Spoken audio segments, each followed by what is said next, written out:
এবং মেহেরপুর 1 আসন নিয়ে আজকে একটু আলোচনা করতে চাই। মেহেরপুর 1 আসনটি মূলত যেটি আমরা বলছি যে মেহেরপুর 1 আসনটি মূলত মেহেরপুর সদর মুজিবনগর উপজেলা নিয়ে গঠিত। এই আসনটির আয়তনেরও দেয়া আছে এবং এই আসনের যে মোট ভোটার সংখ্যা যেটি আমি দেখাতে চাই যে মোট ভোটার সংখ্যা 3,16,995 জন। এর মধ্যে পুরুষ ভোটার রয়েছেন 1,57,890, আর নারী ভোটার রয়েছেন 1,59,082 অর্থাৎ 82 জন। আর এই আসনের মোট ভোট কেন্দ্র এবার পড়েছে 123টি। এবং এই আসনের যারা প্রার্থী হয়েছেন আমরা একটু প্রার্থীর পরিচয়গুলো একটু দেখতে চাই। এই আসনের প্রার্থী রয়েছেন মেহেরপুর 1 আসনে বিএনপির প্রার্থী মাসুদ অরুণ এবং তিনি মাসুদ অরুণ আপনারা জানেন যে মাসুদ অরুণ সাবেক এমপি ছিলেন। 2001 সালে তিনি এমপি নির্বাচিত হয়েছিলেন এবং মেহেরপুর জেলা বিএনপির সাবেক সভাপতির দায়িত্ব পালন করেছেন। এবং এরপরে রয়েছেন তাজউদ্দিন খান, তিনি জামায়াতের প্রার্থী। তাজউদ্দিন খান মেহেরপুর জেলা জামায়াতের আমির। এবং এরপরে রয়েছে সোহেল রানা, তিনি এনসিপির নির্বাহী কমিটির সদস্য, শাপলা কলির প্রার্থী নিয়ে তিনি লড়ছেন। আমরা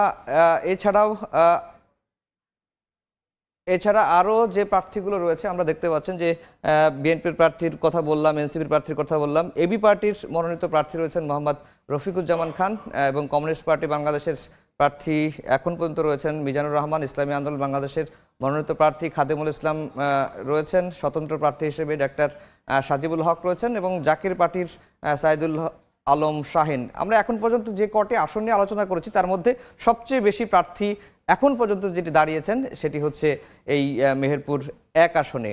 মেহেরপুরের এই আসনটি নিয়ে আলোচনা করব। সেখানে আছেন সহকর্মী বেনিয়ামিন। এই আসনের নির্বাচনের আসলে চালচিত্র কেমন? এখন পর্যন্ত যা দেখছি যে সবচেয়ে বেশি প্রার্থী মনে হয় এই আসনে রয়েছেন, একটু যদি জানান আমাদের। শীতের আমেজ বাড়ার সাথে সাথে মেহেরপুরে কিন্তু প্রার্থীদের যে প্রচারণার ব্যস্ততা এবং ভোটের মাঠের গরমও কিন্তু বেড়ে যাচ্ছে। সেক্ষেত্রে আসলে মেহেরপুর 1 আসনটি যেটি রয়েছে সেটি হচ্ছে মেহেরপুর সদর এবং মুজিবনগর উপজেলা নিয়ে গঠিত। এখানে 3,82,655 জন ভোটার রয়েছে। তার মধ্যে কিন্তু নারী ভোটারের সংখ্যা কিন্তু 52%, যার কারণে কিন্তু নারী ভোটারদের আকৃষ্ট করতে প্রার্থীরা বিভিন্ন ধরনের কৌশল গ্রহণ করছে।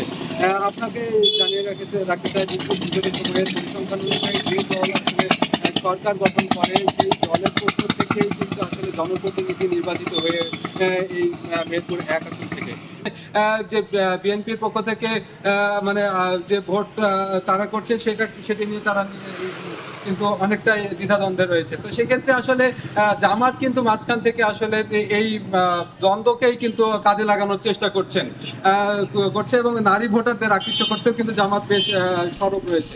এই ছিল মেহেরপুরের ভোটের মাঠের সর্বশেষ খবর। বেনিয়ামিন, আপনাকে অসংখ্য ধন্যবাদ। বেনিয়ামিন জানাচ্ছিলেন মেহেরপুর 1 আসনের নির্বাচনের খবর এবং সেখানকারতে বিএনপি যে প্রার্থী রয়েছেন সেটি নিয়ে একটু দলীয়ভাবে কোন্দল রয়েছে সেটি কিন্তু তিনি জানাচ্ছিলেন।